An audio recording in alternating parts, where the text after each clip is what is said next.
নাক, মুখ, চোখ ফুলদানি মতন, পুতুলের মতন, পুতুলের মতন দেখতে, ফুলদানি মতন দেখতে, নাক, মুখ, চোখ সব।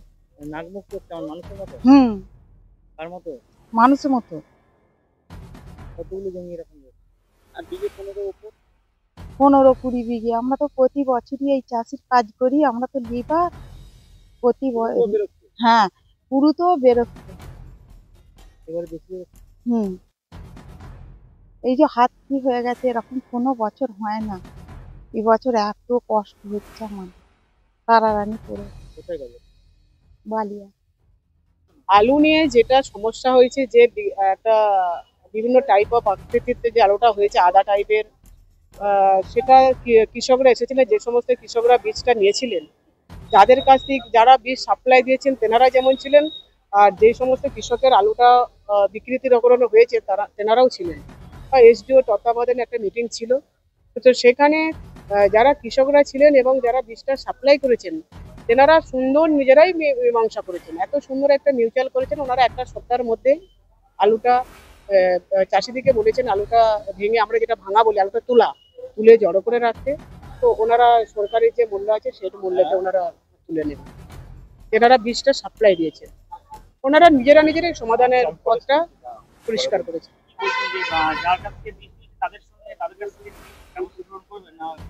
হ্যাঁ, যারা বীজটা সাপ্লাই দিয়েছিল, যারা বীজটা সাপ্লাই যেটা দিয়েছে, আমি যার কাছ থেকে আমি বীজটা নিয়েছি ধরুন, তিনি চাষিদের পাশে এসে দাঁড়িয়েছে, যে বীজটা তারা স্বীকার করেছেন যে বীজটা ভালো ছিল না। তো চাষিরা তেনারাও বলেছেন যে আমাদেরও তো চাষ রয়েছে, অতএব চাষিদের সাথে আমরা আমাদের পাশে আছি। যারা ব্যবসাদার বীজ ব্যবসাদার তেনারা চাষিদের পাশে আছে বলেছেন, এবং 1 সপ্তাহের মধ্যে একটা সমাধান হতে চলেছে। দেখা যাচ্ছে বিজেপি, কংগ্রেস, সিপিএম তারা আলু ছড়িয়ে অবরোধ এবং বিক্ষোভ দেখাচ্ছে যে আলুর দাম নেই।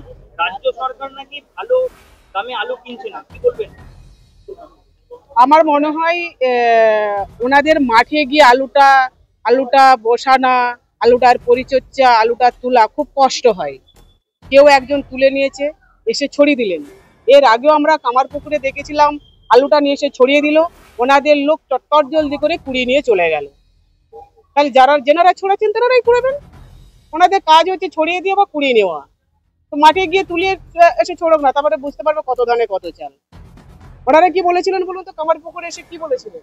কামারপুকুর চটিতে দেখলাম সমস্ত আনাজ, সমস্ত ফসল ওনারা ছড়িয়ে দিলেন। বললেন যে মমতা বন্দ্যোপাধ্যায় তো সারা দিন রাত, সকাল থেকে সূর্য ওঠা থেকে সূর্য ডোবা পর্যন্ত নিন্দা কথাবার্তা বলেই যাচ্ছে। তাতে মমতা বন্দ্যোপাধ্যায় কিছু এসে যায়নি। মমতা বন্দ্যোপাধ্যায় জায়গাতেই আছেন। আর সব থেকে মজার ব্যাপার, এবং আম জনতা দেখলো, যারা ছড়ালেন তেনারাই কুড়িয়ে নিয়ে চলে যাচ্ছেন। হয়তো বিমানবাবু ছড়িয়েছেন, বিমানবাবুই আবার রাত্রেবেলা কুড়িয়ে নিয়ে চলে যাবেন, লজ্জা পাচ্ছে কুড়োতে। রাতের অন্ধকারে হয়তো কুড়িয়ে নিয়ে ওনারাই চলে যাবেন, কারণ দিনের প্রকাশ্যে আলোতেই তো কুড়িয়ে নিয়ে চলে গেলেন, আমরা দেখলাম। বাংলার মাননীয় মুখ্যমন্ত্রী মমতা বন্দ্যোপাধ্যায় পাশে থাকেনি, তো ওনারা তো বলছেন সবকা সাথ, সবকা বিকাশ, সবকা পাস। তো ওনারা কতটা পাশে আছেন? ওনাদের কাজটা করে দেখাক, তারপরে বাকিটা আমরা বলবো। আলু সব বেরিয়েছে পুতুলের মতন, বিড়ালের মতন, হ্যাঁ, ফাটা, সব নানা রকম আলু বেরিয়েছে সাইজ।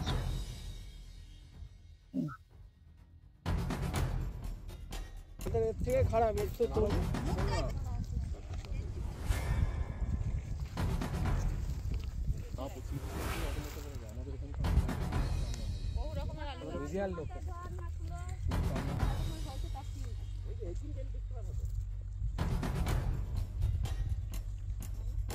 জমিটা আলু পূরণ হচ্ছে, এই দুটো জমি।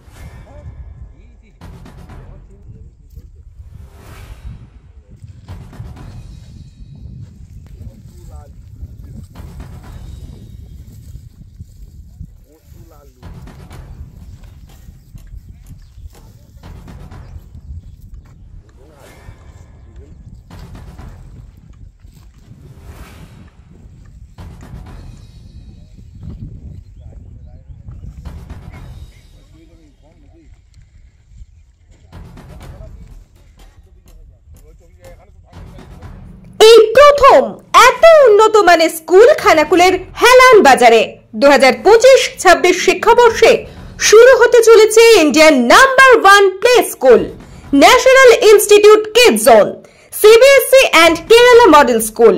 3 বছর থেকে বাচ্চাদের ভর্তি চলছে। Skylark institute of nursing, Jhikira, Jaipur, Howrah. GNM, BSc nursing training এর অল্প খরচে সেরা বিশ্বস্ত ঠিকানা। যোগাযোগ নাম্বার 9907364440।